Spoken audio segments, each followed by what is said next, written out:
ఏందో రాంగ రాంగ ఇంట్లో గొడవలు మరీ ఎక్కువైతున్నాయి.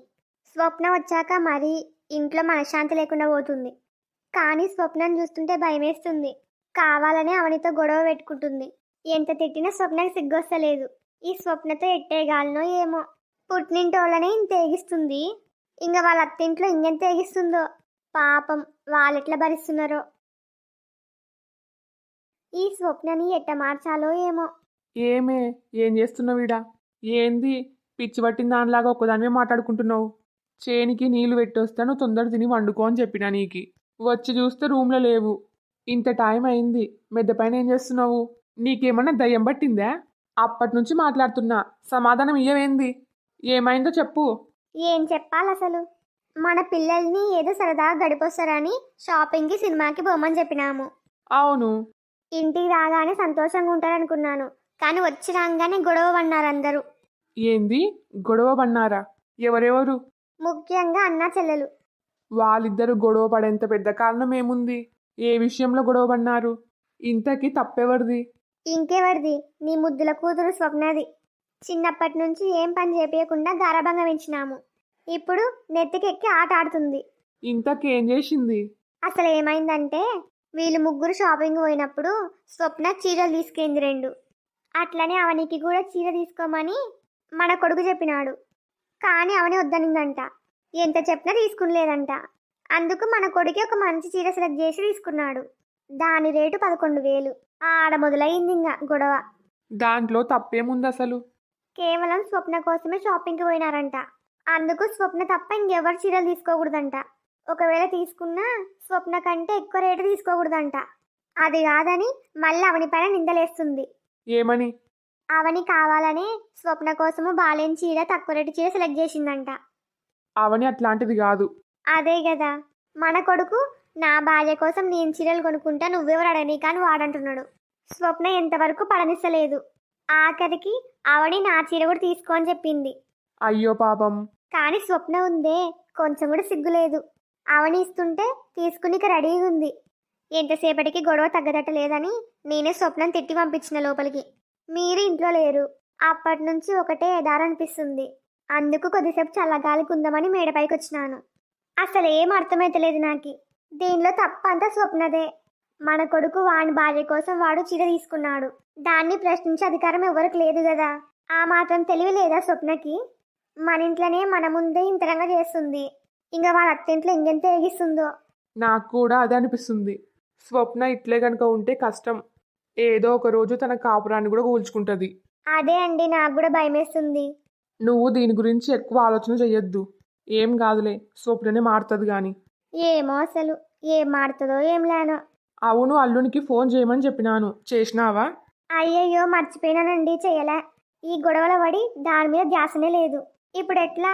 ఏం కాదులే, ఇప్పుడు చెయ్యి ఫోను. కానీ అల్లుడు నిద్రపోయింటాడేమో. ఇప్పటికే లేట్ అయింది కదా. రేపు పొద్దునే చేద్దాంలే ఫోను. వద్దే, మళ్ళీ మాట వస్తుంది. రేపు చెప్పినామనుకో, నాకు ముందే చెప్పాలి కదా, నాకు పని ఉంది అంటాడు. అప్పుడు మనమేం అన్నిక రాదు. అందుకే ఇప్పుడే చెయ్యి, ఏం కాదు కానీ. సరే అండి, మీ ఇష్టం. హలో అల్లుడు గారు. అత్తయ్య చెప్పండి. ఇంత లేట్ అయింది, ఇప్పుడు ఫోన్ చేసినారు, ఏమైంది? అంతా ఓకే కదా? అంతా ఓకే. లేట్గా ఫోన్ చేసిన, ఏమనుకోవద్దు అల్లుడు గారు. నిద్రపోయినారా? ఇంకా లేదత్తయ్య, ఇప్పుడే తినడం అయిపోయింది. ఇప్పుడే నిద్రపోదామని రూమ్లోకి వచ్చిన. ఏందో చెప్పండి అత్తయ్య. ఏం లేదు బాబు, రేపు కనుమ పండగ కదా, మీరు కూడా వస్తే బాగుంటుంది. ఈరోజు ఎట్లా వచ్చలేరు, కనీసం రేపన్నా రండి. కనుమ పండుగ చేసిపోదురు. కానీ అత్తయ్య, నాకు వర్క్ ఉంది. ఇప్పటికే 2 days లీవ్ తీసుకున్నాను. రేపు కూడా అంటే లీవ్ ఇయ్యరు. అయ్యో, ఎట్లో గట్లా ట్రై చేయి బాబు, రేపు ఒక్క రోజే కదా. సరేలే అత్తయ్య, ఒకసారి మా సార్ వాళ్ళని అడిగి చెప్తా నేను. రేపు పొద్దునేకి ఫోన్ చేస్తా. సరే బాబు, ఉంటా మరి. సరే అత్తయ్య. అల్లుడేమన్నాడు? వాళ్ళ సార్ వాళ్ళని లీవ్ అడిగి రేపు చెప్తా అన్నాడు. సరే అయితే, ఇంకా రా కిందికి పోదాం. సరే అండి. పాపం, అవని రోజు కిందనే వండుకుంటుంది. ముందరనే ఆరోగ్యం బాలేదు. అందులో ఒక ఆడపిల్ల కింద వండుకుంటే నేను మాత్రం మంచం మీద వండుకున్నా. ఇదేం బాలేదు. సరే, నేను మేడపైకి పోయి వండుకుందామంటే నాతో పాటు అవని కూడా వస్తుంది. పెద్ద మొండిది, చెప్తే వినదు. ఒకవేళ నేనే కింద వండుకుంటే అప్పుడు అవని మంచం మీద నిద్రపోతుంది. ఇది బెటర్ ఆప్షన్. అవని ఈరోజు షాపింగ్కి సినిమాకి పోయించినందుకు బాగా అలసిపోయినట్టుంది. అవని చెప్పండి, ఏమైంది? ఏం కాలే. మరి నన్నెందుకు నిద్ర లేపినారు? నేను కింద నిద్రపోతా, నువ్వు మంచం మీద నిద్రపో. ఏంది? ఏమన్నారు? నువ్వు వినింది కరెక్టే. ఇప్పుడు ఏమైందండి? మీకి మంచం మీద బాగానే ఉంటది కదా, మళ్ళీ కింద నిద్రపోవడం ఎందుకు? అదంతా ఏం లేదు, నాకు మంచం మీద సరిగ్గా నిద్ర వస్తలేదు. అందుకు నేనే కింద వండుకుంటా, నువ్వు మంచం మీద నిద్రపో. లేదు, మీరు కావాలని అంటున్నారు. నేను కింద నిద్రపోవడం మీకు ఇష్టం లేదు, అందుకే అన్ని కథలు చెప్తున్నారు. అయ్యయ్యో, అట్లాంటిది ఏం లేదు. నేను నిజమే చెప్తున్నా. నాకు నిజంగంటే మంచం మీద నిద్ర వస్తలేదు. నమ్మొచ్చా? నీతో అబద్ధం చెప్పాల్సిన అవసరం నాకు లేదు. సరే అయితే. మంచం మీద నిద్రపో. అమ్మయ్యా, ఇప్పుడు ప్రశాంతంగా నిద్రపోవచ్చు. గిల్టీ ఫీలింగ్ ఏముండదు. ఆయన చెప్పింది ఇంతకు నిజమేనా? రోజు మంచం మీద నిద్రపోతాడు, నిద్ర ఎందుకు రాదు ఆయనకి? లేకపోతే నాకు ఆరోగ్యం బాగాలేదు, కింద వండుకుంటే ఇబ్బంది పడతా అని అవద్దని చెప్పిండా? ఒక్కొక్కసారి ఈయన వాలకం ఏం అర్థం కాదు.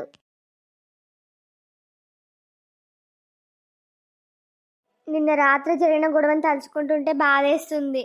మా అమ్మ మా అన్నయ్య నన్ను మస్తు తిట్టినారు. పోనీ మా నాన్న కూడా చెప్దామంటే మా నాన్న కూడా నన్ను తిడతాడు. ఎందుకంటే అవనికి ఫుల్ సపోర్ట్ అందరూ.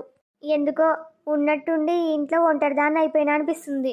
నా వాళ్ళంటూ ఎవరు లేరు అనిపిస్తుంది. నేను బాధపడినా కూడా నా దగ్గరకు వచ్చి ఓదార్చే వాళ్ళు ఎవరు లేరు. ఒకప్పుడు అందరు నన్ను ఎంత ప్రేమో చూసుకునేవాళ్ళు. ఈ అవనిని మాత్రం ఊకే ఇచ్చిపెట్టేదే లేదు. నాకు ఈ ప్రపంచంలో శత్రువు ఎవరైనా ఉన్నారంటే అది ఈ అవనినే. రాత్రి నాకు ఒక మంచి ఐడియా వచ్చింది. ఆ ఐడియాని ఉపయోగించి అవని ఇంట్లో నుంచి గెంటేపిస్తా. ఇంకా అవని తప్పించుకోలేదు. ఏంది పొద్దున్నే ముఖం మార్చుకొని మెట్ల మీద కూర్చున్నావు? నేను ముఖం మార్చుకున్నా, నేను బాధపడినా ఈ ఇంట్లో ఓదార్చే వాళ్ళు ఎవరు లేరు. నాకు ఈ ఇంట్లో అందరికీ నేను ఒంటరిదాన్ని అయిపోయినాను. సొంతమొళ్ళు పరాయోళ్ళు అయినారు, పరాయోళ్ళు సొంతమొళ్ళు అయినారు. నన్నెవరు పట్టించుకోవద్దు, నా సావు నేను చస్తా. పొద్దున్నే మాయరోగం వచ్చిందా నీకు? నిన్న చేసిన రచ్చ సరిపోలేదా? అది సాలదన్నట్టు పొద్దున్నే మొదలుపెట్టినావు. చూడు, నాకు ఈ ఇంట్లో బాధపడే హక్కు కూడా లేదు. నేను ఇప్పుడు ఏమన్నా అన్నానా నిన్ని? నా పాలిట నేను మరసంగా కూర్చున్నా. నేనేం నిన్ను పలకరేయలే, నువ్వే వచ్చి పలకరించినావు. నన్ను తడిక్కేంది నువ్వు, మళ్ళీ తిట్టేది కూడా నువ్వేనా? వసై, ఇంటే ఆడపిల్లవి, పొద్దున్నే ఇంటి ముందర కూర్చొని ఏంది ఏడుపులు? నీకు ఎట్లా చెప్తే అర్థమవుతుందే? నీ గురించి ఎదారు చేసి చేసి నా మైండ్ దెబ్బతట్టుంది. అందరూ నా గురించి ఎదారు చేస్తోళ్ళే. అట్ట ఎదారు చేసినందుకే అందరూ వరుస పెట్టి తిడుతున్నారు. అంటే నువ్వు చేసిన తప్పుని తప్పని కూడా చెప్పకూడదా? ఏయ్, ఫస్ట్ ఆ కళ్ళు తుడుచుకో. అట్టే ఏడ్చినావనుకో 4 వీక్తో ఏమనుకున్నావో. అమ్మ మహాతల్లి, ఈ ఇంట్లో నాకు ఏడ్చే హక్కు, బాధపడే హక్కు, మాట్లాడే హక్కు ఏం లేవు. ఒక వస్తువులాగానే ఉంటా చాలా. ఇది చేసే ఎదవ పనులన్నీ చేస్తుంది. ఎంత చెప్పినా వినిపించుకోకుండా మొండిగా ప్రవర్తిస్తుంది. తర్వాత అందరితో తిట్లు తింటుంది, మళ్ళీ తిట్టినందుకు బాధపడుతుంది. అంటే దీని ఉద్దేశం ఏంది? ఇది అవనిని ఎంత ఏడిపించినా, ఎంత బాధ పెట్టినా, ఇంట్లో ఎన్ని గొడవలు చేసినా అందరూ చూసుకుంటూ సైలెంట్గా ఉండాలినా? దీన్ని ఎవరేమనకూడదా? ఒక మాట మాట్లాడేటప్పుడు 100 సార్లు ఆలోచించాలి. ఇదేంలే, ముందు వెనుక చూసుకోకుండా మాట్లాడుతుంది, తర్వాత బాధపడుతుంది.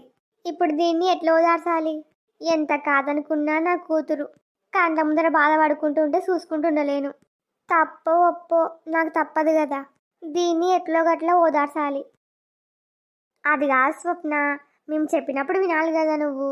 ముందు వెనక చూసుకోకుండా అవని మీద ఊకే గొడవ పడతావు. అవని అయినా ఇన్ని రోజులు ఓపిక పడుతుంది. తను కూడా నీలాగా ఒక ఆడపిల్లనే కదా. నీ అత్తింట్లో నీ ఆడపిల్ల ఒక మాట అంటే పడతావా నువ్వు? పడవు కదా.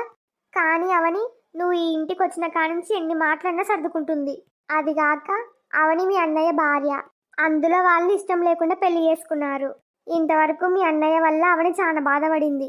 ఇప్పుడిప్పుడే వాళ్ళలో కొంచెం కొంచెం మార్పు వస్తుంది. మనం ఇంకా వాళ్ళిద్దరిని దగ్గర చేసే ప్రయత్నం చేయాలి. అంతేగాని నువ్వు వచ్చిన కానుంచి అవనితో గొడవలు పడుకుంటూనే ఉన్నావు.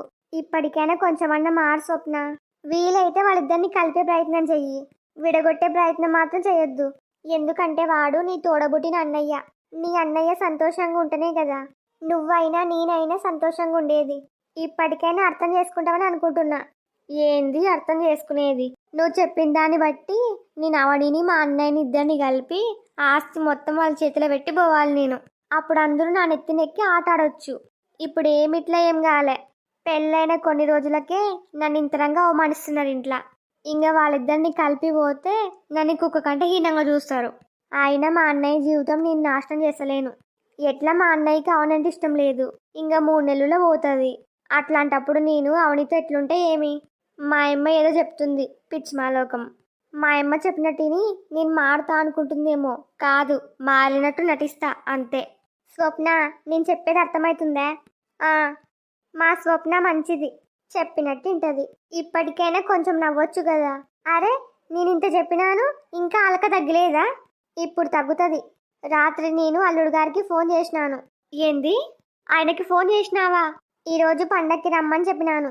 మరేమన్నాడు? వస్తా అన్నాడా? పొద్దునేకి ఫోన్ చేసి చెప్తలే అన్నాడు. ఇంకా ఫోన్ చేయలే. నువ్వు కూడా ఒకసారి ఫోన్ చేసి రమ్మని చెప్పు.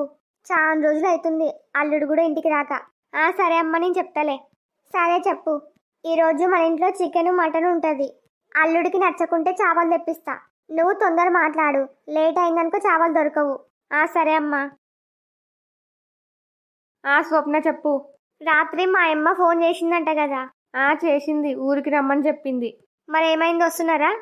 వస్తలేను, మా సారోళ్ళు లీవ్ ఇచ్చలేరు. ఎప్పుడు అదొకటి సాగు చెప్తారు. మీ అక్కల ఊరికి మీ చెల్లెల ఊరికి బాగానే పోతారు కదా. ఆడికి పోయేటప్పుడు లీవ్లు బాగానే దొరుకుతాయి. మా ఊరికి రానికి మాత్రం నీకు లీవ్ ఇయ్యరు. మొదలుపెట్టినావా రామాయణం? నువ్వు నీ పుట్టింటికి పోయిన కానుంచి 4 రోజులు ప్రశాంతంగా ఉన్నా. నాకు ఈ ఛాన్స్ మళ్ళీ మళ్ళీ రాదు.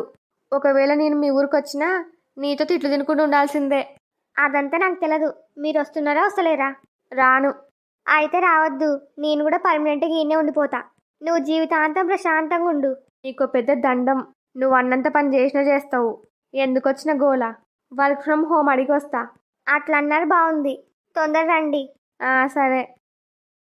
ఎట్లా ఇంటికా నుంచి జాబ్ చేస్తాడు. ఇంకా అంత తొందరగా ఊరికి పోవాల్సిన అవసరం లేదు.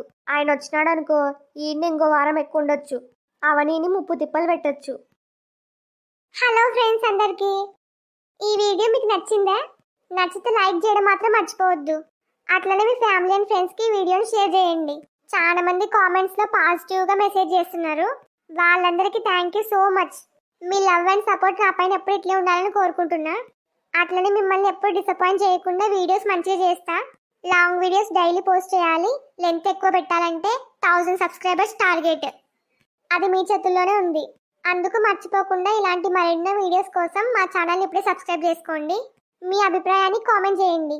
మాకు సపోర్ట్ చేయొచ్చు కదా please. Thanks for watching. Bye bye.